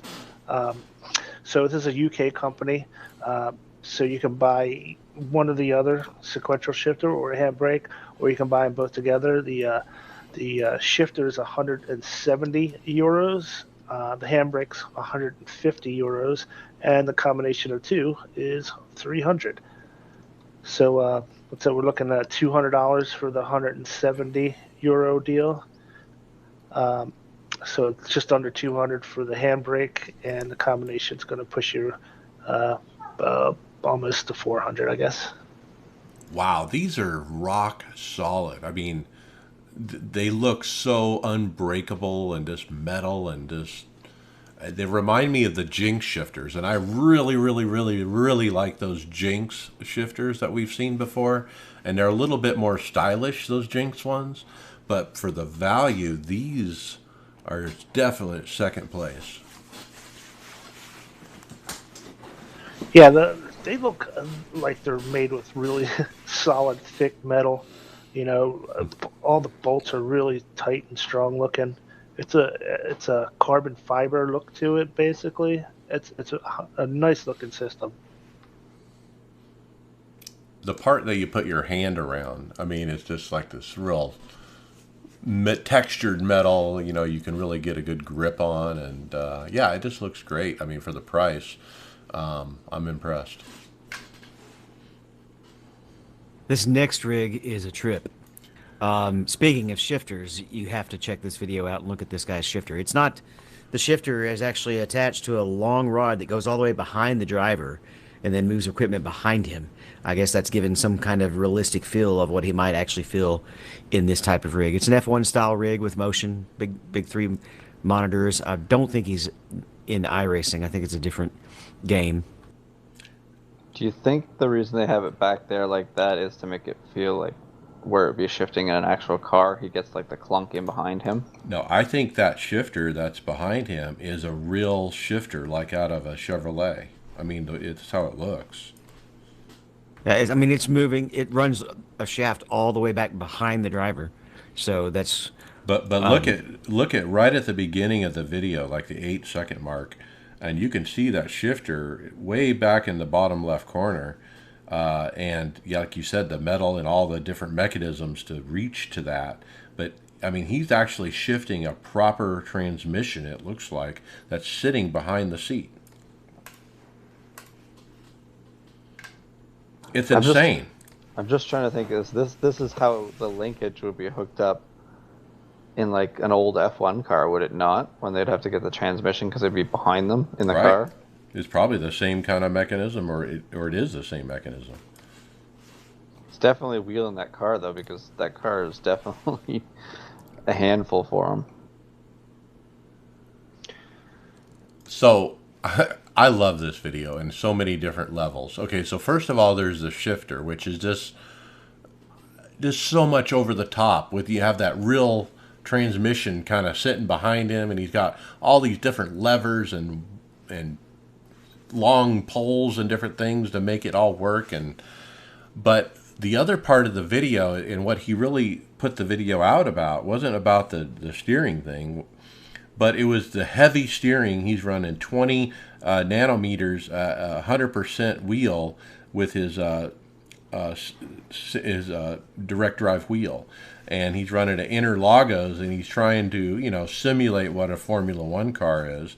And with his motion rig and stuff, you can see when he takes his hand off the wheel to go shift, he almost loses control of the wheel because it's so strong. It kind of reminds me of some of those videos back in the day when Ayrton Senna is sideways going in the corner, grabbing gears, one-handed on the rim. Check out the seat is actually in motion as well within the rig. It's got 2 actuators I see directly that. connected to the seat. And I think that's a little mini keyboard he has up by the wheel as well. We could spend all day picking apart this guy's rig. I mean, the way like you said, the motion, the way it's set up, and all the different things that he has, I'm just like speechless. I don't know if I've ever been speechless before. So he's in R Factor with this, but R Factor 2. But man, he doesn't even need to go to the gym after this, the way he's handling this car. Did you guys see on the right front there? He's actually got a brake caliper and rotor. What? Yeah, look at the right front corner of his rig. You'll see a caliper and a brake rotor. Oh my God. Yeah. I mean, this is an amazing rig. Just look behind it, for example, behind the seat. So not only he's got seat belts and seat belt tensioning and all that, he's got the movement on the seat, but he's got this weird looking bracket coming up off the back. And then guess what that's all for? Oh, that's for his GoPro. Right. That's crazy. So yes, I'm assuming he's got these brake calipers on all 4 corners, and maybe he's got it rigged up so that he has an actual feel of an actual brake rotor. Now there's a second video. There's several links on this story, guys, so check the other video, the last one. And this is where he put 70% heavy steering. Hydraulic brakes are used to keep your foot full, and the G-Silt tilts, so your arms, legs, and abs are very painful. Is he saying that that's the G? It's like a G seat, but it's not the actual G seat because he's leaning back. That G seat is a straight up seat that the actual G seat is, isn't it? Well, the G seat has, kind of like paddles that push out in 6 different places on it. The the bucket is actually sitting on two actuators. Oh, I see what you're talking about. Okay, so I see the pistons coming out from behind him. Yep. Kind of push him forward, push your shoulders forward, kind of thing. I'm worn out just watching that. Well, I remember trying to run the Indy 500 with the wheel turned up really high, and in the middle of the race, I gave up and turned it down during a caution. Yeah, this guy's definitely running it really high, which I like to do. Stephen Llewellyn, who just got the DD1, I gave him all my settings to try, and he copied them over, but he put it at 60% instead of 100%, and he said he likes it there. He's actually gone to my settings now. Yeah. But maybe that's my problem. We just got to convince Mike to do it so that he can save his tires. Yeah, maybe that's the problem. I can't save tires. I don't know. You want it to be hard enough where you can feel. I know that when I'm on a twitchier car, like a Formula car, I do turn the force feedback back up higher. I think in this Indy League that we're about to run tonight, I'll have it up to around 70 because it actually helps keep you from over steering as much. See, Mike, what you need to do, I'm getting off on a tangent here, but what you need to do is you need to have different settings for different things because you have, how many preloads does the direct drives have? 6 or 5? I'm pretty sure all the bases have 5. Okay, so you got to set one. I would set one for the Legends. I would set one for your Cup car. I would set one for your Indy. Like, there's just different things that you have just to make it feel right for you. Because I have to, me and David run different settings for road and oval. Yeah, I might have to try that. Let's get into results. We're going to go to the NASCAR iRacing Series is sponsored by the Ucora 2020 Throwback Indy Series, which didn't run, so we don't have an update on that, but going to run the race later tonight with those guys in the Legend car. Actually, it's the Indy car tonight. Is it? Okay. Yeah, it was Legend last week. They alternate. Okay, well then I'm running Indy. There you go.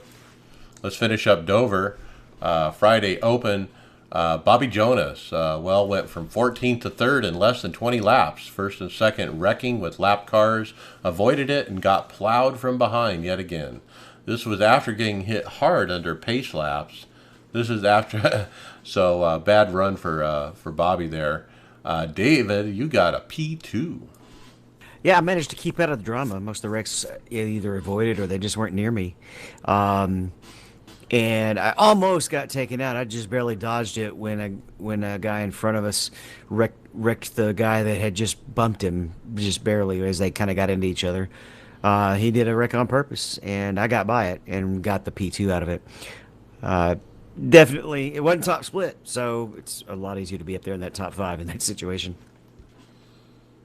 Okay, and then Greg, you had a good run, P5.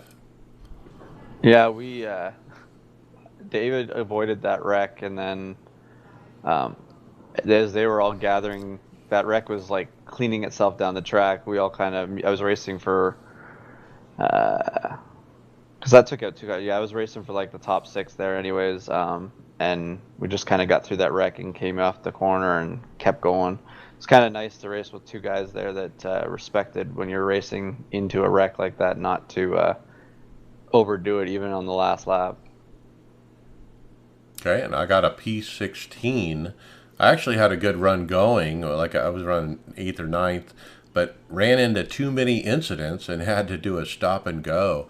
I mean, I was getting in these cautions where I wasn't getting damage, but I was getting 4X, and that weren't my doing. And boy, I mean, that stop and go penalty just killed my race. I would have had a top 10, I'm sure, if it wasn't for that. Tom Dreiling, he got a P5. He said qualified 8th, had a good run in the top 5 most of the race, spun halfway through the race and had to work himself back up. Restart with 35 to go with 35 laps on the tires. I stayed out hoping for a yellow. Unfortunately didn't come out. Was able to hold on to the top 5. I'll take it. And then Tony Rochette, right before the race, got a call from work. There was a propane gas leak and he had to not even, I don't think he even loaded into the room, but he was registered, so he lost all his IR. All right, let's jump to Sunday Open. David, you were in top split, P13. Yeah, I had a little self-inflicted wall damage early. You know, that situation we've talked about with the wobbly front end, trying to get going straight down the straightaway, and it just hopped to the right. That hurt the car, especially in the long run. But then the way the cautions fell, I really benefited from. So I was probably about a P13 car anyway. Okay, Tony coming back for redemption, got a P10. Had a lap car on the apron in 3, run him up and into the wall, got his damage fixed, restarted 3rd on the last caution with 40 to go, hoping for another because I was awesome the first 20 laps on fresh tires. Sucks to leave a set in the pits, a set of tires. And then Tom Dreiling, P2, was in the top 5 all race. Tires came into play, and the race winner had better tires at the end. I'll take 3 top 5s this week and look forward to Daytona. So speaking of the Daytona Oval, let's move to Wednesday fix. Tom Dreiling got a P22. Got the pole position, led a bunch of laps, but got crashed after halfway. It's all good. And then Wednesday Open, David, P19. Yeah, I got knocked out of the second lane twice by cars that couldn't hold the inside. One guy apologized for it, one guy didn't. Then we had a late caution because the guy who didn't apologize for hitting me, he got wrecked himself. Then he pulled right back up onto the track to bring out a caution. So I think he had about 5 or 6 different people protest him. I was so destroyed from the second hit, though, that yeah, P19 was what I had. Okay, and then Greg, P9. It was kind of an uneventful race for me there. I hung around the back the whole race and just kind of raced up near the end there, and I was fighting our set wasn't very good last night, and just couldn't hang on to it. It was really loose, and eventually made my way up to and finished with everybody wrecking on the front stretch, coming to the checkered, and ended up 9th. Okay, and I ran that same set, and I got P19. I had a real struggle with it. It wouldn't drive in a straight line. Like when we were going down the straight, it was either going left or going right, and I couldn't get the steering wheel to find that middle spot where the wheel would just go straight. It just wouldn't. And so people were telling me, Ellis, you're moving around a lot. You're kind of moving up and down. And so I was up in the main pack at the beginning, and I actually pulled off and went to the back because it was so bad. And I went to the back of the pack. I eventually drove right back up to the front. It was all under green, too. I mean, the car was super fast, but it wouldn't drive straight. I mean, I don't know if it was a lack of downforce, but I was able to move right back up into the main pack after that. But anyway, there was a caution later on a late stop for fuel. I had to come in off pit road, and I was trying to get up to speed, and I actually came up into traffic and nailed them. I felt really bad about it, but I had trouble with the set, and I think that was the reason I kind of floated up into traffic when I didn't mean to. Yikes. That was a tough race for me, considering it's Daytona. It's one of my best tracks. Tom Dreiling got P5, qualified 7th, got involved in a crash. Still don't know how I didn't get totaled by getting spun in front of the entire field. Worked his way back to the top 5 for the rest of the race. Due to damage, didn't have anything for the top 4 on the green-white checker. I'll take a top 5 and keep my NIS Open top 5 streak to 4 races in a row. Tony Rochette finished P. Newman, he says. 20 laps in, was taken out by a car on my outside on the front stretch. Man, did I do some triple axles and spinny spins. There you go, title idea. Triple axles and spinny spins. Bobby Jonas ran. Started 2nd, had about 4 yellows to start the race. As soon as the green would come out, the yellow would be out about 5 seconds later. Finally, about 15 laps, we took the green for a longer run, took the lead, led for 64 laps en route to a win, marking my 4th straight year in NIS with a win, and finally a win in NIS at my home track. Well done, Bobby. Let's move to Thursday Open. I ran wrecked out. I was in the lead pack on the outside. We catch a lapper who stays on the bottom. One guy on the bottom lane decides not to go around the lapper and slows down to let the lapper in. And the guy behind him didn't slow and hit him, and that wrecked the entire pack. And of course, I had 4 or 5 minutes of optional, and RPMs were at 1900, and so I was junk, and so I didn't even finish. Also had a TeamSpeak audio problem, but Tony Rochette ran as well. He got P5, started second, survived, tried taking 3 wide before the checker. Cars below me wrecked, and I got the wall. So looking forward to Friday night for redemption and try to get a win for myself.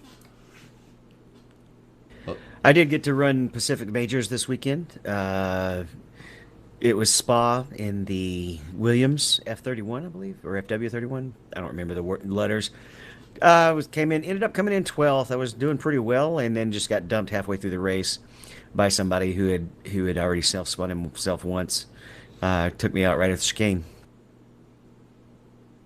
Okay, and I ran Ucora Legends NASCAR at Talladega P4. It was a great race, actually. My first with the league. I led the most laps and traded the lead with a couple other guys through most of the race. It was really fun. The guy who won it actually won it on a tire strategy, taking 2 when everyone else did 4. So he was way out in front of us, and that's how he won the race. I also ran some official sprint car. 14th, I finished 14th out of 15. It's super fun. I love that series, but it's just killing my I rating. It was a good gain on SR, though. I didn't wreck.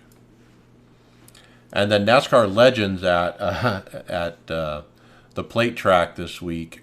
Man, I was thinking I'm going to do well. Nope. I tried Monday night 3 times in a row. I wrecked out each time. The final time was actually my fault. I was third. There were 2 in front of me. Some reason, I don't know why, I decided to go in the middle and wrecked us all. And I'm an idiot. And I just have been choking. My I rating's down to like 2,500. I don't think it's ever been that low since my first year. So I'm just in a real hole and need some redemption. You need to get VOR. That seemed to do the trick for Greg. Maybe I do. All right, and with that, let's jump to final thoughts. Brian McCubbin. So I'm kind of sad to see the end of the dirt races for the year with the last race of the late model series. But I just wanted to say that, man, I really appreciate you guys letting me bring that back to the show. We won't see it again until spring with the sprint cars again. But yeah, I'm gonna miss watching those races and reporting on those. And I appreciate you guys letting me bring that back to the show. Yeah, you've been great, Brian. We're happy to have you. David Hall, final thoughts. Looking forward to the league race tonight. All right, me too. Let's get it. Greg Short Hectus. but sweet, eh? Yeah, back to work. It's hard to think. I'm looking forward to my league race tonight too. Got some work to do at Daytona and see if we can figure out some of the setup stuff to try and get 2 more good finishes on the weekend and see if we go from there. Can watch my Twitch channel at Frozen Cactus, Frozen with 2 O's, Cactus with 2 K's, and yeah, just gonna keep climbing. I think I'm almost tied or getting closer to David now in iRating. Maybe I'll pass him by the end of the weekend. Well, Greg, you definitely got the wobble out with that last change on the most recent race, so you're going the right direction from when we started Wednesday. Okay, Tony Groves, final thought. Well, I guess first off, I have to address my first transition where you guys were looking for me and I was not to be had. So what I didn't realize is that we had gone live on the Facebook page just shortly before we officially started recording the podcast, and I kind of made a crack about building the computer and using that as an excuse to get out of doing some painting that we got going on. And my wife was listening as she was painting, so she was up shaking her finger at me and she was quite literally giving me proper shit for making that crack. Got me a little distracted. But speaking of builds, so I've got new parts in my computer. Hopefully that'll help my VR experience going forward. And I had just started building Lisa's new computer. So that'll be done. I was hoping to get it done tonight, but looks like it'll get done tomorrow. But we are in full sim room build mode right now. Our color goes on the walls tomorrow. And then we go shopping for a ceiling, and then it's all about building a new rig and setting the room up the way we want it to look. So that's what my racing experiences have been as of late, building computers and sim rooms. But with any luck, we've been we got Aftermath episode scheduled for this weekend, so make sure to check that out. I got no idea what's going on, but I'm sure we're going to see a lot of squirrels. We usually do. So, look for it to show up on your any podcast platform you find this show on. I believe we're on, and that's it for me. Okay, all right. My final thoughts: Daytona, man, my best track. I usually win here, and I've been choking, and I'm just upset with myself, and it happens. But I have one more chance Friday night to redeem myself.